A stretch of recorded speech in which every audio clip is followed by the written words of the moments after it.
a gente fica bastante alegre, na verdade, muito orgulhoso de poder ter aqui hoje o Sr. Denilson Sangui, Kajna, que vai contar para a gente a experiência dele em Auschwitz, a experiência dele na Segunda Guerra Mundial, no ano em que nós estamos relembrando aí os 70 anos do final da Segunda Guerra Mundial, e no ano em que nós também estamos vendo aí um renascimento de alguns discursos neofascistas, neonazistas, enfim, isso preocupa todos nós, seja lá na Europa, seja aqui no Brasil, enfim. Eu queria agradecer então a presença do Henri e apresentar também o professor José Luiz Costa de Magalhães, que logo na sequência vai falar para a gente sobre justamente discurso de ódio e liberdade de expressão. Agradecer todo o empenho aí do professor Vladimir, nós tivemos planejando isso durante um bom tempo, o professor Renato está ali escondidinho, o professor João, o professor Marcelo que está correndo atrás do microfone, enfim, eu não vou ficar tomando muito tempo de vocês, quero deixar, na verdade, para os nossos palestrantes poderem falar. E aí, eu vou pedir, então, que vocês tentem se acomodar, ainda que estejam no chão, enfim, mas tentem fazer o máximo de silêncio, já que não temos microfone. Ok? Boa noite a todos, então, tenham uma boa palestra. Boa noite. Boa noite. Normalmente, eu tenho passado muitas palestras em colégios de segundo e terceiro ano de ensino médio. E normalmente nesses colégios aqui conhecem muito pouco sobre o judaísmo. Aí então eu começo a contar um pouquinho da história sobre o judaísmo. Mas aqui, essa universidade, eu vou começar um pouco mais adiante. A nossa história, a história do judaísmo realmente começou mais ou menos 4.000 anos atrás. Mas os principais fatos que ocorreram foram no ano 153, aproximadamente 153, quando os judeus, naquela época na Judeia, revoltaram-se contra o opressor romano. Nessa época, o imperador era Adriano, no auge do Império Romano, e com essa revolta, os judeus foram muito reprimidos pelas legiões romanas e foram obrigados a abandonar sua terra prometida, a terra natal deles lá, e foram espalhados no mundo inteiro. E ficaram muito perseguidos em todos os lugares que eles foram, porque eles não integraram completamente com a população, porque eles queriam se manter a sua identidade e queriam manter a sua cultura e sua religião. E então foram muito perseguidos em diversos lugares do mundo. As coisas melhoraram somente no século XVIII, eu vou passar para frente rapidamente para só mostrar o que eu estou explicando para os alunos. O Holocausto é uma expressão que significa sacrifícios e significa grandes catástrofes, massacres durante a Segunda Guerra Mundial, entre 1939 e 1945. O termo Holocausto é usado significativamente para se referir ao extermínio de milhões de pessoas que faziam parte do grupo assim chamados indesejáveis, pelo então regime nazista fundado por Adolf Hitler.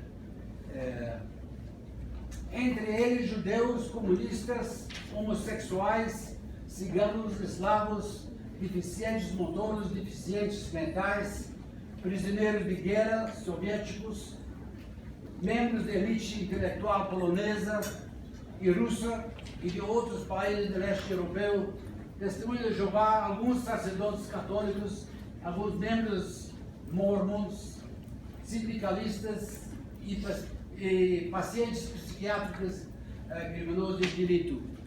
Eu vou passar mais rapidamente essas imagens, que eu não vou te explicar nada, não, porque é mais ou menos...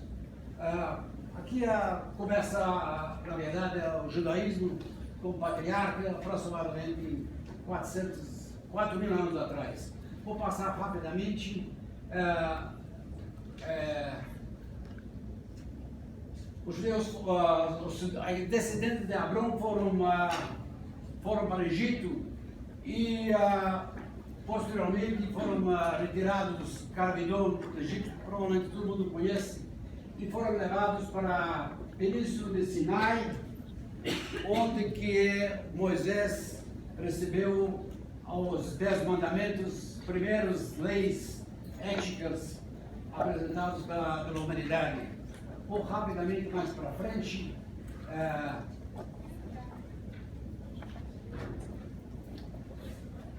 Os judeus, eventualmente, quando eles chegaram na Terra Prometida, em ano 586, foram conquistados pelos babilônios e foram levados escravos para lá e conseguiram, se mesmo assim, voltar libertados pelo imperador persa em ano 537 e permitiram voltar para a Terra Prometida, para Canaã. E os persas foram conquistados pelos gregos e os gregos foram conquistados pelos romanos e depois, eu já estou pulando até os cruzados de 1096, os cruzados também perseguiram muitos judeus, que eles foram para tentar libertar a cidade santa. E eventualmente apareceram os muçulmanos, na verdade, aproximadamente 620, surgimento do islamismo, e os islâmicos imediatamente partiram para a conquista e conquistaram toda a Arábia Saudita, a Pérsia, todo o Oriente Médio, até que chegaram na Espanha. Na Espanha foram dominados pelos mouros, e os mouros eram muito tolerantes com os judeus, e os judeus conseguiram lá ter uma certa liberdade. Eventualmente, os católicos, reis católicos, conseguiram expulsar os mouros e imediatamente decretaram que os judeus teriam que converter ao catolicismo ou abandonar o país, onde eles estavam vivendo aproximadamente 700 anos ou mais. E lá, esse aqui causou enormes incômodos, porque alguns se converteram e ainda praticavam um pouco de judaísmo e foram severamente punidos, foram levados ao tribunal e depois foram levados queimados na praça pública viva. Bom, aí eles ainda saíram da Espanha, espalharam-se em diversas partes da Europa novamente, e todos os lugares aí foram perseguidos por diversas razões, e não foram permitidos praticar nenhuma profissão, e o único lugar que foram permitidos mais ou menos foi a Holanda e a Itália. A situação melhorou para os judeus no século XVIII e XIX, com os filósofos que surgiram uma nova ética para individual, especialmente para a liberdade individual. E essa incluiria todo mundo, e sem exceção, entre eles esses grandes filósofos. E com esse dogma desses filósofos, surgiu a Revolução Francesa. A Revolução Francesa, vocês conhecem provavelmente melhor do que eu: liberdade, igualdade e fraternidade. sem distinção de raça, credo ou gênero. Igualdade também aos judeus. Aí os judeus começaram a ter liberdade e frequentar escolas e universidades. E com isso aqui surgiram várias pessoas de destaque.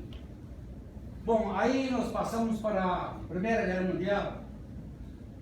A Primeira Guerra Mundial é a guerra de trincheiras, onde que os judeus também participaram, tanto da Alemanha como também no lado dos aliados. Os aliados eram considerados a França e Inglaterra e eventualmente mais tarde a Estados Unidos. E os alemães perderam a Primeira Guerra Mundial. Aliás, por coincidência, hoje é a celebração de 97 anos que termina a Primeira Guerra Mundial, 11 de 11, porque 11 de novembro, às 11 horas que terminou a Primeira Guerra Mundial, uma guerra sem sentido, mas a guerra de trincheira, e muitas pessoas morreram nessa Primeira Guerra Mundial. Inclusive meu pai também lutou na Primeira Guerra Mundial, mas no mundo oriental, contra os russos, na Áustria e Húngaro. A Alemanha passou, depois de perder a Primeira Guerra Mundial, passou uma crise tremenda, porque os aliados impuseram acima da Alemanha a indenização por ter iniciado a Primeira Guerra Mundial, e este causou enormes inflações e desempregos para os alemães. Aí surgiram o cabo surgiu em 1921, se associou a um partido pequeno que chamava Nacional Socialista dos Trabalhadores Alemães, e mais tarde virou nazismo.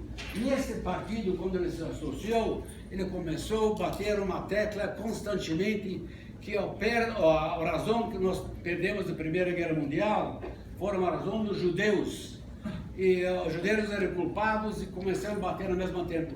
Nesse meio tempo, na Alemanha, tinha uma população de 80 milhões de habitantes, e entre eles tinha 500 mil judeus, quer dizer, uma porcentagem muito pequena, mas houve um destaque muito grande dos judeus lá, que surgiram muitos professores,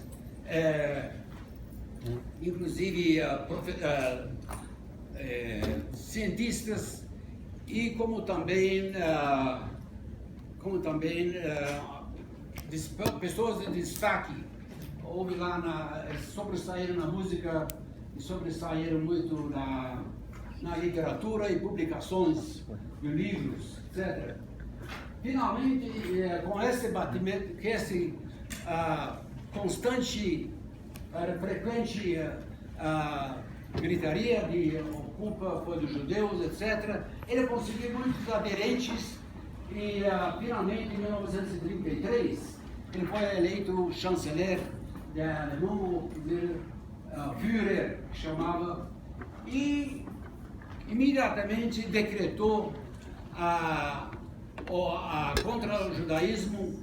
Resolveu tirar a cidadania dos judeus. Os judeus perderam a cidadania alemã, apesar que tinham vivido, os judeus viviam na Alemanha aproximadamente 2000 anos, ainda na época das legioneiros que invadiram na época de 2000 anos atrás da Alemanha. E também ele proibiu a miscigenação, quer dizer, a casamento judeus entre alemães, para tentar manter a pureza ariana. Então, os judeus começaram a ser muito reprimidos lá, e finalmente, em 1939, a Alemanha invadiu Polônia, Quando eu estava em Polônia, na Polônia tinha naquela época a maior comunidade judaica, tinha 3 milhões de armas na Polônia. E ele imediatamente decretou que os judeus seriam confinados do gueto, dentro das cidades grandes, principalmente Varsóvia e Łódź, e outras cidades grandes, reservaram uma área dentro da cidade onde os judeus foram confinados lá e não poderiam sair mais de lá. E gradativamente tiraram as pessoas para extermínio, entre eles lá Auschwitz e outros lugares de infame. E depois disso aí, os alemães invadiram a União Soviética, o USSR, e imediatamente eles formaram grupos de extermínio que chamava Einsatzgruppen, grupos que entraram nas aldeias ucranianos, primeiro ucraniano, porque a primeira fronteira com a Alemanha era a Ucrânia. E os judeus, a maioria dos judeus viviam em aldeias pequenas, porque os czares anteriormente não permitiram os judeus viver nas cidades grandes só com permissão especial. Eles entraram nesses grupos, entraram nas aldeias, arrancaram os judeus dos seus lares, levaram eles fora da aldeia e obrigaram eles a cavar a sua própria cova e foram massacrados barbaramente, no sangue frio, homens, mulheres e crianças.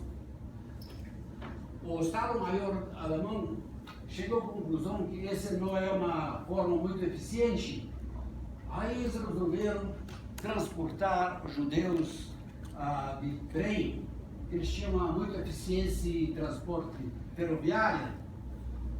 Estou mostrando aqui, um lugar em Kiev, que chama Babi Yar, onde aproximadamente em setembro de 1941, aproximadamente 100 mil pessoas foram assim fuziladas barbaramente, homens, mulheres e crianças, entre eles também alguns prisioneiros russos.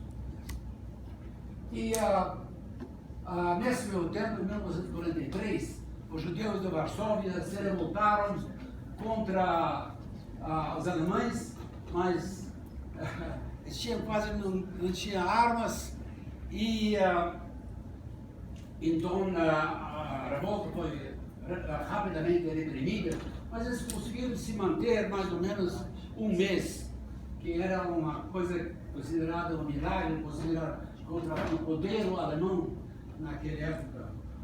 E aí, como falei com vocês, aí eles começaram a resolver transportar os judeus de trem para aquela primeira imagem, Auschwitz. E lá resolveram gasificar as pessoas e queimar imediatamente para não deixar vestígios.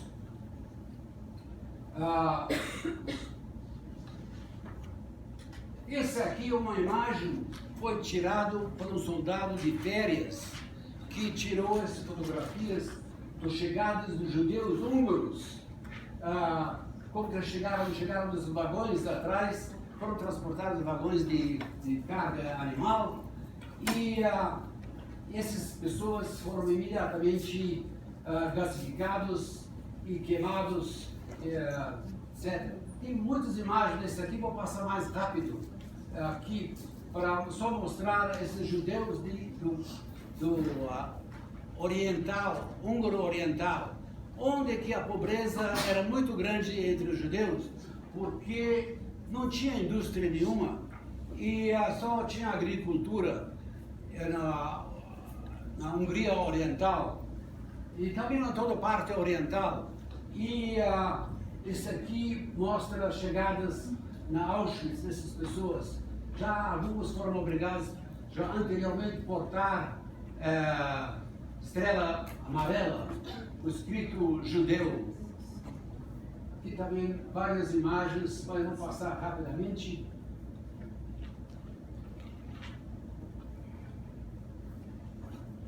Ele era de férias, esse soldado, e tirou essas fotografias que os alemães não permitiram tirar fotografias e mantiveram tudo em sigilo absoluto. Então as pessoas que chegaram aí não sabiam o que estava esperando eles lá. Então, temos mais outras imagens aqui. Passa rapidamente.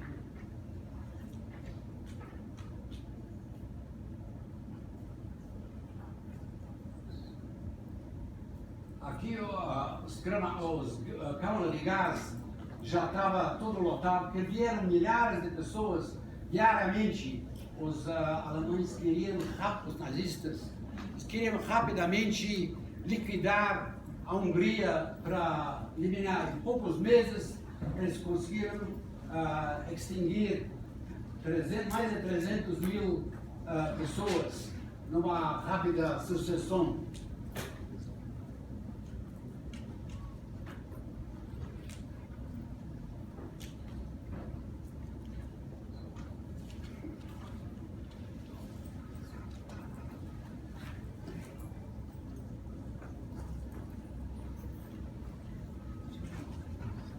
Essas fotografias foram recentemente descobertas, que quando ele faleceu, ele não desenvolveu os negativos. Aí então ele guardou numa gaveta, e quando ele faleceu, a mulher dele descobriu esses negativos e levou para um jornal alemão e foram aí publicadas.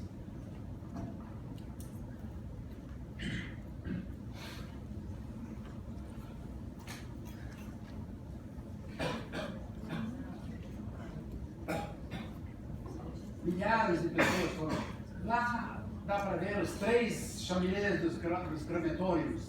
Ele tinha 4. Eu vou mencionar aqui um pouco sobre esses. Eles foram abandonados. Quando chegaram lá, eles foram permitidos levar algumas roupas pequenas, mas imediatamente quando chegaram, eles mandaram eles abandonar os seus pertences, dizem que depois vocês recuperaram, etc. Essas roupas foram separadas e depois algumas coisas que prestaram ainda foram enviadas para a Alemanha. Esse aqui é uma barraca dentro do Auschwitz. Aqui mostra-se arame farpado, eletrificado, e não sei como que chegou essa fotografia, mas os alemães dentro de Auschwitz começaram a fazer pesquisas médicas, sem anestesia, evidentemente. E aqui também mostra inocentes trabalhando a câmara de gás. Estou atrapalhando a vista da televisão, não?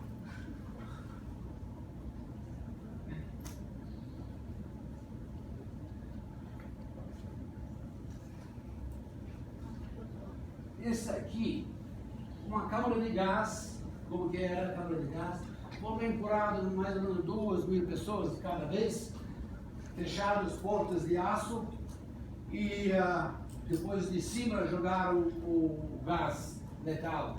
Essa é uma fotografia, foi tirada para o exército, para a Força Aérea Americana em 1943. Então, os americanos já sabiam da grandes massacres que estavam ocorrendo lá.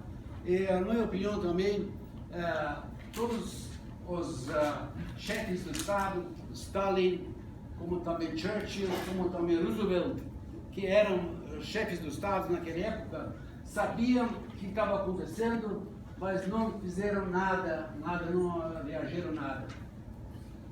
Essa é uma que mostra como que eram os crematórios, as formas do crematório. Essa é uma forma do crematório, simplesmente. Bom, minha história começa que eu nasci no lugar, no Nordeste, onde tem uma seta lá, Nordeste hoje pertence à România, naquela época era a Hungria. E então nós vivemos até 1944, mais ou menos tranquilamente. Mais ou menos tranquilamente até 1944, sobre domínio húngaro. E finalmente, em 1944, os alemães já começaram a perder a guerra, resolveram invadir a Hungria. E imediatamente mandaram também prender os judeus, quer dizer, obrigaram eles para ficar um gueto. Gueto era um nome que surgiu na Itália, na Veneza, quando os judeus fugiram da Espanha, que eles não foram obrigados a abandonar a Espanha, eles foram muito para Veneza, que na época Veneza era um principal ponto economicamente mais importante. Eles foram para lá e os venezianos permitiram os judeus ficar na Veneza, condições que eles ficaram separados num lugar separado para não influenciar os católicos da Veneza, e eles chamaram esse aqui o gueto. Então nós fomos confinados também do mesmo jeito que os judeus poloneses em gueto. E depois vieram nos falar que nós seríamos transportados no outro lado da Hungria, e para não cair nas mãos dos União Soviéticos, que em 1944 a União Soviética estava avançando muito para frente e já estava na fronteira com a Hungria. Então obrigaram-nos a entrar em vagões e falaram que nós vamos chegar no outro lado da Hungria e lá vamos trabalhar, etc. Mas, em vez disso aqui, nós fomos levados para a Polônia.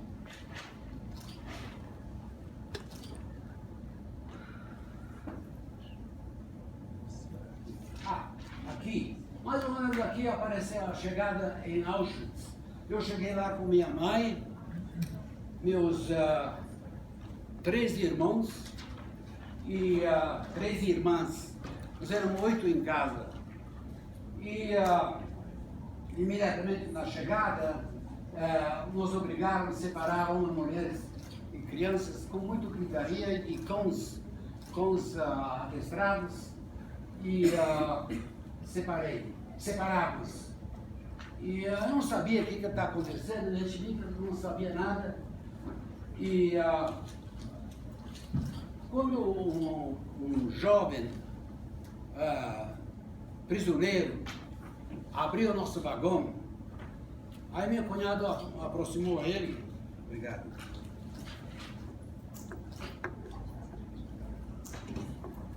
Esse jovem prisioneiro, meu cunhado perguntou a ele o que está acontecendo aqui, porque não sabíamos, não foram informar nada. Ele falou, olhou para minha irmã tinha nenê de 2 semanas, ainda no gueto, e falou que a minha irmã para entregar o nenê para minha mãe. E olhou para mim e disse que para mim você procura um casaco grande. Quando você chega em frente do soldado alemão, que ele fazia seleções, você se estica bem e grita que você tem 18 anos. De fato cheguei em frente do soldado alemão, oficial alemão, e gritei assim em alemão, porque sabia pouco alemão, e indicou ao lado direito. É um momento de vida e morte, porque se fosse que a maioria dos jovens abaixo de 18 anos foram imediatamente mandados para crematório, para câmara de gás, porque eles não tinham condições de trabalhar. Eles separaram as pessoas só que tinham condições de trabalhar. Então, a maioria, quer dizer, que não tinha condições. Então, esse jovem que me indicou, que me salvou minha vida, ele sabia que a minha mãe não tinha condições para ser selecionada para trabalho. que ele já estava com a idade já mais avançada.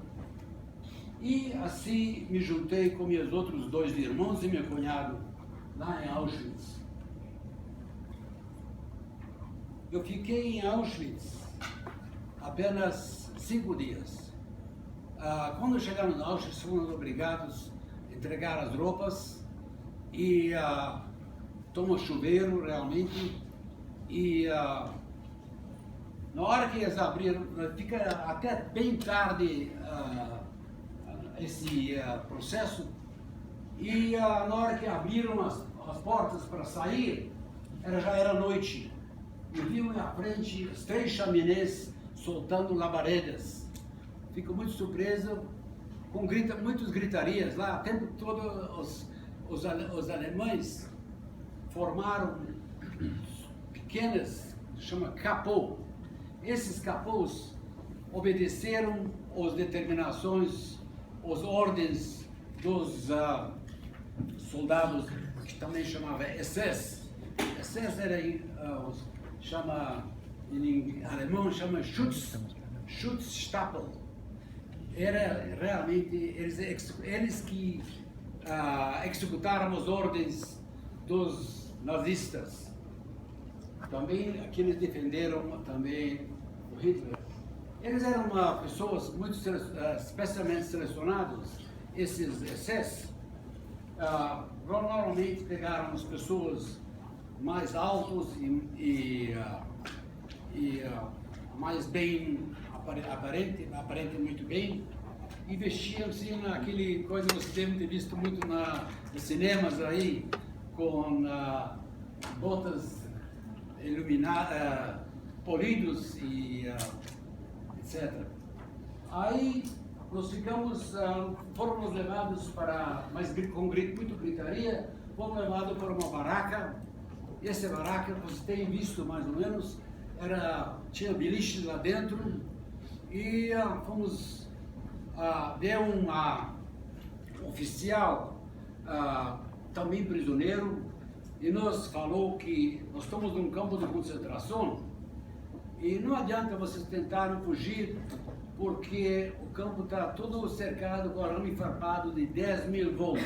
Basta você chegar lá perto da cerca, se não fossem atiradas antes já pela torre de vigia.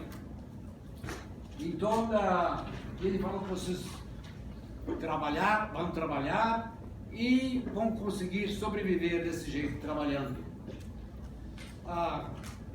Nós ficamos vários tempos muito sem comida, finalmente deram para nós uma comida. Nós ficamos enfileirados o tempo todo, 5 em 5, que é assim mais fácil para fazer a contagem. Eu sempre fiquei, eu era um pouco mais baixo, tinha 13 anos, na verdade, e fiquei em frente dos meus irmãos, e meu irmão que tinha 6 anos mais velho que eu, e outro irmão tinha 13 anos mais velho que eu. Eu fiquei logo na frente e deram uma sopa, e eu tive que tomar um pouquinho da sopa e passar para trás as outras sopas. E em Auschwitz foi uma sorte nossa que imediatamente nos levaram saímos de Auschwitz a pé, porque a ditado lá depois falaram para nós, daqui ninguém sai só pela chaminé. E nós chegamos, levaram-nos para um campo pequeno para trabalhar. O campo pequeno era o trabalho que eu tinha que fazer lá era nivelar um encosto para construir uma estação ferroviária. Lá, esse aqui hoje pertence à Polônia, como também Auschwitz pertence à Polônia. E o trabalho era 12 horas por dia, e nós proporcionaram 900 calorias. Nós soubemos depois que era 900 calorias, e só para poder existir e nós trabalhar até nossa exaustão completamente. Eu tinha meu irmão mais velho, que era muito sensato. Ele me falou, na hora que recebemos a comida comida consistia em um pedacinho de pão e depois um prato de sopa. E meu irmão mais velho falou o seguinte, para deixar o pão para o dia seguinte, aí você conseguimos suportar melhor a fome. E esse foi realmente uma salvação. E de vez em quando nós conseguimos roubar algumas batatas e comer as batatas cruas. Nós ficamos nesse campo trabalhando 12 horas por dia inicialmente era 6 dias por semana. Depois os alemães resolveram, viram que nosso estado não estava exaurido tanto, aí nos obrigaram a trabalhar 7 dias por dia. Em 1900 nós ficamos 9 meses nesse campo. Nesse campo era pequeno e todos nós éramos do mesmo região. Foi uma sorte também. Tinha 10 na região, nós conseguimos conviver muito bem. Entre eles eram vários advogados e vários médicos, uma classe um pouco superior. E assim conseguimos suportar mais a nossa grandes tarefas que nós fomos obrigados a suportar. Em 1945, fevereiro de 1945, vieram nos avisar que o campo vai ser evacuado, que os russos, a União Soviética, também chamava o Exército Vermelho, estava se aproximando. Aí nos colocaram em marcha e marchamos, primeiro dia, 27 quilômetros.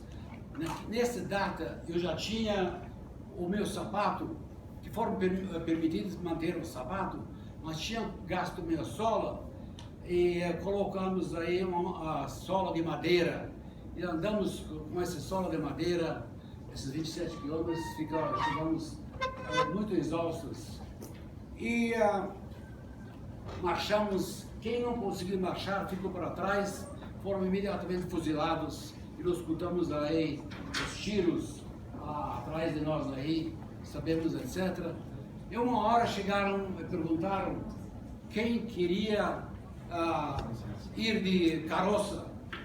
Aí meu irmão mais velho falou o seguinte: eu não confio nos alemães e não vamos voluntariar para pegar essa carroça.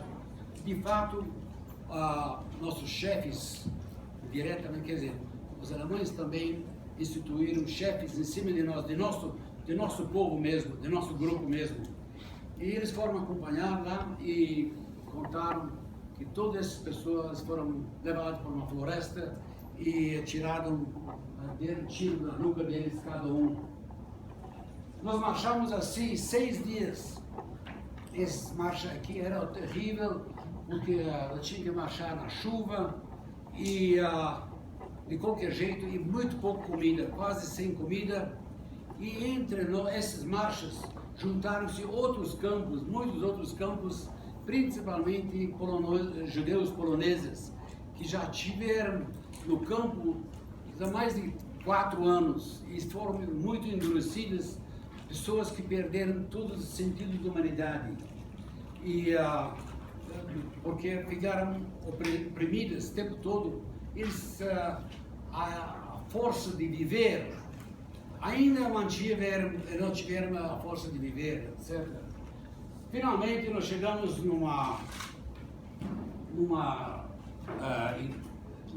posto do vagão e deram para nós uma sopa e nós empurramos 100 pessoas dentro de um vagão e fomos viajar 3 dias, atravessamos Praga, a Tchecoslováquia e chegamos aqui na Bavária. Esse campo de concentração era a Bavária, Flossenburg, muito conhecido. Esse aqui houve lá um prisioneiro alemão que se revoltou e que fazia entre os revoltados de julho de 1944, que tentaram assassinar o Hitler. E esse aqui estava nesse campo de concentração. No último dia da guerra, soubemos que ele foi enforcado no último dia de guerra.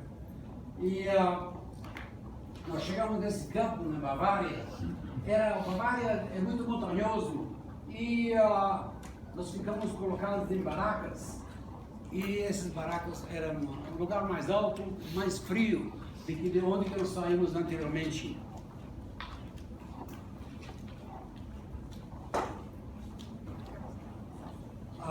O barraca comportava mais ou menos 2.000 pessoas e os chefes da barraca, eram alemães, homossexuais ou alguns que foram para o campo de concentração antes da guerra, que eram prisioneiros de crimes, delitos. Mas eram extremamente brutais. E na hora de entrar na barraca nos bateram, e na hora que sair da barraca também nos bateram. Deram para nós uma vez por dia uma sopa, que era de batata e um pouco de carne, mas fomos obrigados a ficar o dia inteiro fora. E tinha neve ainda, e ficar um dia inteiro fora fracassou-nos muito. E muitos colegas foram simplesmente cair mortos, exposto ao frio de tantas horas, etc. À noite deixaram-nos entrar e ficamos num beliche, 4 pessoas, num beliche de sapato e roupa. Ficamos aqui nesse campo aqui aproximadamente 2 semanas e depois levaram para nós outro campo para trabalhar novamente a um lugar que chamava Krawinkel. A minha cunhada tinha uma sweater de Krawinkel. Quando viu o nome Krawinkel, eu falei, puxa vida, esse aqui é o campo onde eu passei alguns dias aí, poucos dias aí. Então, desse campo Krawinkel, nos levaram imediatamente para um campo de morte, Bergen-Belsen. Bergen-Belsen é conhecido um dos campos mais horríveis que pode imaginar, porque não deram comida para nós. O campo foi fundado em 1941 para comportar prisioneiros russos. Na primeira ocasião, naquela ocasião em 41, levaram 100.000 prisioneiros russos. Fecharam o campo, não deram comida nem água, e em pouco tempo, quer dizer, mais ou menos em 2 semanas, já não sobrou mais ninguém lá, etc. Aí nós levaram para lá,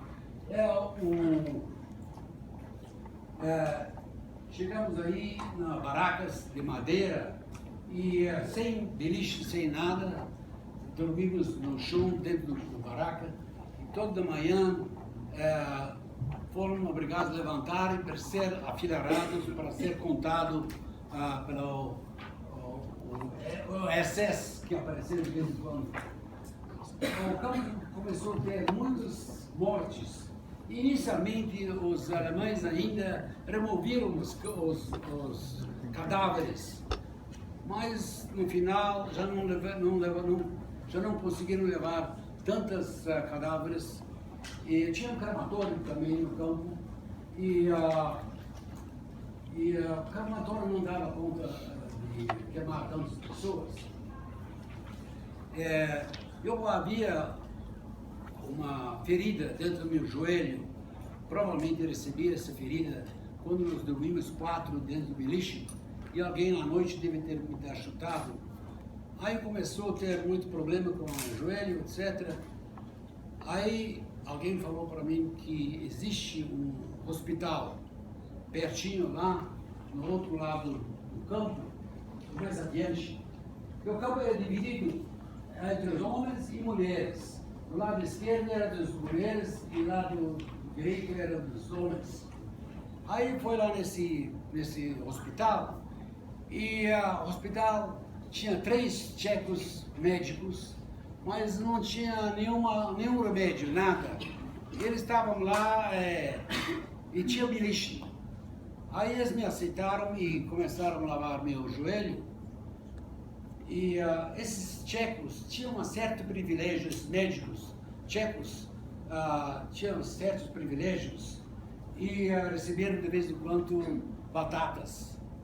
E tinha um pequeno fogareiro dentro do baraca e eles descascaram as batatas e jogaram fora pela janela. Aí eu fui lá buscar essas cascas de batata, pensando em levar essas cascas de batata para meus irmãos, para nós. Tínhamos feito um trato entre nós 3 irmãos, que nós vamos dividir tudo igual. Se alguém consegue uma coisa mais do que o outro, então vamos dividir igualmente para tentar sobreviver da melhor maneira possível. Aí eu peguei esse casco de batata, naquela época foram praticamente os últimos dias,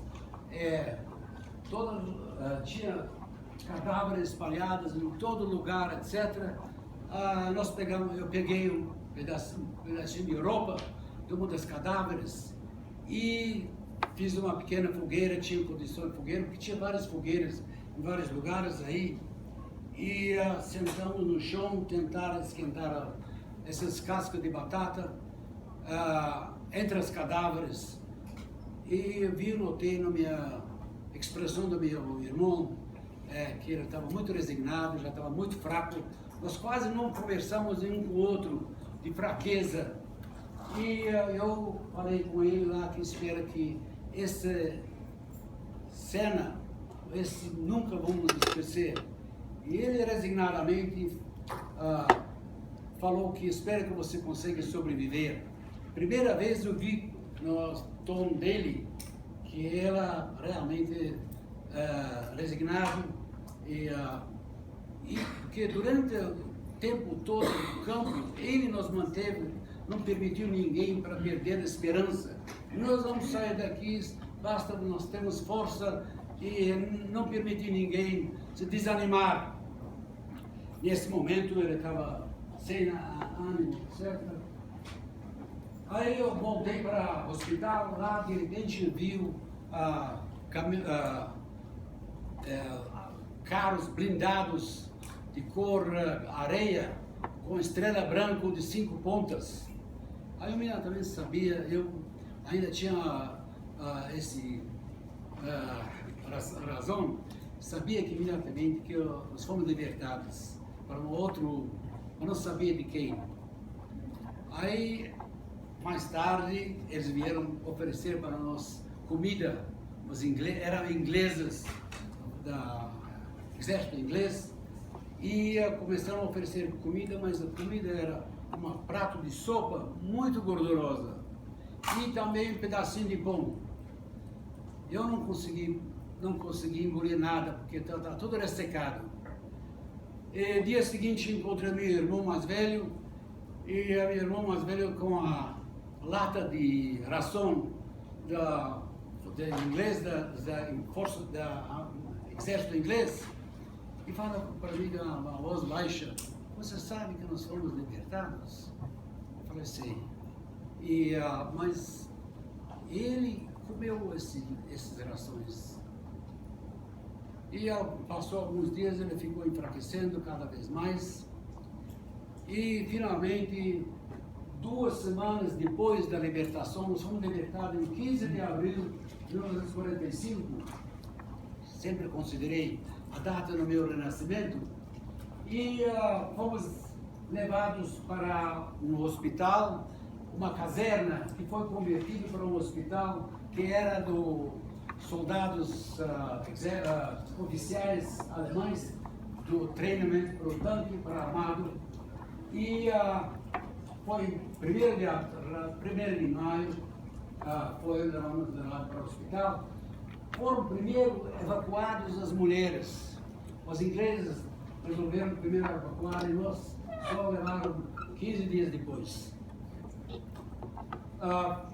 Eu fiquei muito perto do meu irmão, separado, um quarto separado, mas visitava ele o tempo todo. E uma hora cheguei no quarto dele e ele havia falecido. Foi um tremendo choque para mim, apesar que já vi muitos cadáveres, mas ver meu próprio irmão, eu não consegui engolir, não consegui gritar muito. E tinha nesse quarto, tinha muitos russos, e me calaram a boca, falaram, você não tem direito para gritar assim, tem que respeitar também, etc. Bom, nós ficamos lá nesse hospital e eu me recuperei, tinha 14 anos nessa idade aí. E aí eu me juntei lá dentro do campo, ainda estava dentro do campo, mas campo diferente, não era campo de concentração, não era mais aquele campo que nós fomos obrigados a trabalhar 12 horas por dia e com tão pouca comida. Aí me juntei com campos húngaros, nossa religião, nossa turma aí. Aí eu falei, eles contaram, cada um contou os horrores que eles passaram em diversos campos, etc. Um contou que ele estava num campo que chamava Dora, onde que foram construídos os foguetes V2 e V1 e V2, que bombardeou Londres. E contou que a brutalidade que foram praticados lá, especialmente entre os prisioneiros russos. E os russos voltaram a praticar canibalismo, começaram a comer seus próprios colegas. Essa aqui que ele contou, eu não participei dessa aqui não. E finalmente eu falei que eu quero voltar para casa. Não vai para casa não, você não vai encontrar ninguém, porque você chega com seus pais em Auschwitz e dificilmente alguém poderia ter voltado, porque meu pai já tinha 64 anos de idade naquela época. Aí eu fiquei muito doente, imediatamente fiquei muito doente e foi tratado por um oficial inglês dentro desse campo, e tinha pleuresia, água nos pulmões. E eu não consegui nem mexer, estava tão doente. Ele me tratou muito gentilmente. Nunca esqueci o nome dele, ele chamava Robert Collins. E ele não me permitiu, ele queria sair, levantar, não me permitiu levantar, disse que ainda não estava bem. A minha filha, que é médica, falou que deve ter sido tuberculose. Bom, finalmente chegaram pessoas da Suécia e ofereceram para nos levar para a Suécia para podermos nos recuperar lá. Meu segundo irmão, outro irmão que é só 6 anos de diferença de idade, se voluntariou para ir para a Suécia. Aí nós resolvemos os dois ir para a Suécia. E chegamos na Suécia, trataram-nos maravilhosamente bem, levaram para o hospital, parece que estava no outro mundo. O hospital era muito moderno, muito limpo, e eu fiquei na Suécia lá 18 meses. Aí as festas também, quando me recuperei completamente, fiquei primeiro 3 meses no sanatório, e depois os suecos nos ofereceram para estudar um pouquinho lá dentro levaram para os outros lugares da Suécia e finalmente chegaram pessoas de Canadá e ofereceram pessoas abaixo de 18 anos para ir para o Canadá. O Canadá era, na verdade, nós éramos refugiados na Suécia. Apesar que a Suécia nos tratava muito bem, poderia ter ficado na Suécia, por sinal, meu irmão permaneceu na Suécia. E eu me ofereci ir para o Canadá.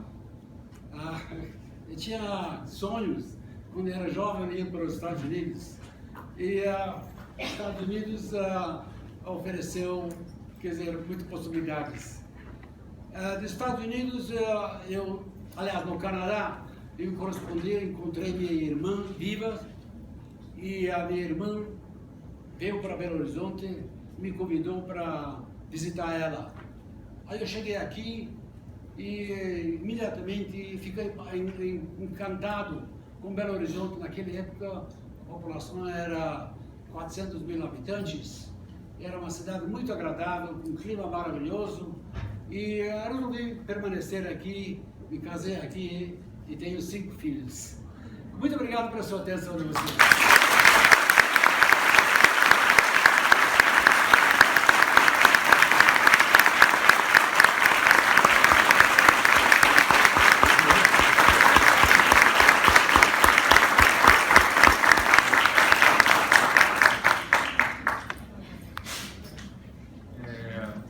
Bom, vamos dar sequência, vamos agora ouvir o professor José Luiz Soares de Magalhães. Eu vou pedir, se puder, nos acompanhar.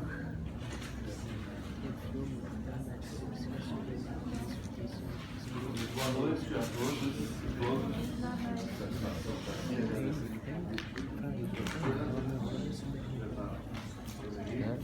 Então, um grande amigo meu que está aqui na plateia, o professor Thiago Carlos, diretor de doutorado da Universidade de Buenos Aires e também na pós-graduação da Universidade de Girona, na Espanha. E é uma satisfação tê-lo aqui para a gente. Bom, a ideia, eu preparei minha fala em três momentos, procurando a intenção de a gente começar a entender as razões que levam a tanta violência. E aí o recorte nosso é um recorte moderno. Vamos começar a buscar essa história a partir da construção do que é a modernidade, que nós chamamos a modernidade, e estamos vivendo essa modernidade.